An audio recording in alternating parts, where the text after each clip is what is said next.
Antibiotics can feel very overwhelming for NP students because it feels like there's so many meds and so many rules. In clinicals, decisions can feel habit-paced because you have providers saying, this is what we do in this clinic. But boards are different. They're looking for safe, defensible clinical reasoning. And here's the deal. You're not expected to know every antibiotic. Boards just want to make sure that you can make an empiric decision based on the context of their vignette, especially in pediatrics because patterns repeat themselves predictably. So let's go through a stepwise approach that'll help you in clinicals as well as on boards. So here's what I want you to know. Boards and pediatric primary care clinics don't start with drugs. They start with the site of the infection. Then you're going to narrow down by likely organisms, appropriate coverage, and the safest options. So some examples of things that you will see in pediatric primary care is going to be, so if you go to the site of infection, it's the ear. The most common thing is acute otitis media.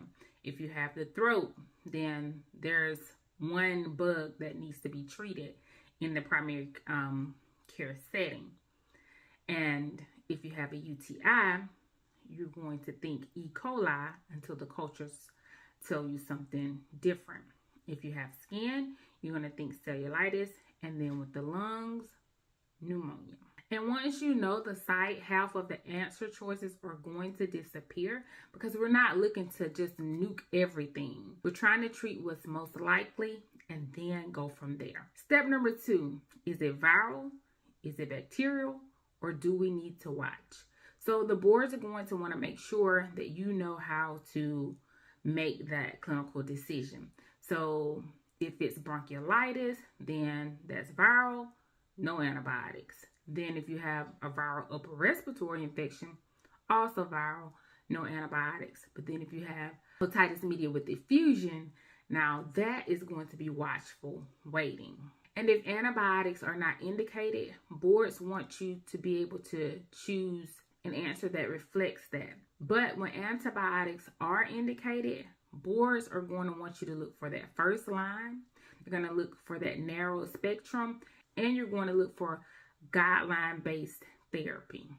So if you have acute otitis media, you're going to give first line amoxicillin. If you have strep, you're going to give penicillins or amoxicillin.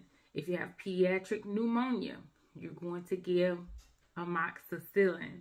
So amoxicillin plays a big role in the pediatric primary care setting. So when do you escalate? You only escalate when the board is asking you these questions. You only escalate for clear reasons like allergies, age-related therapy, if they're having treatment failure, severe illness, or other red flags that's telling you that you need to escalate. If you don't have these clear reasons, then you would not escalate your treatment. Antibiotics are not all about memorizing drugs. They're about structured thinking. We just went over 4 ways to think about prescribing antibiotics and how you can answer questions on your boards.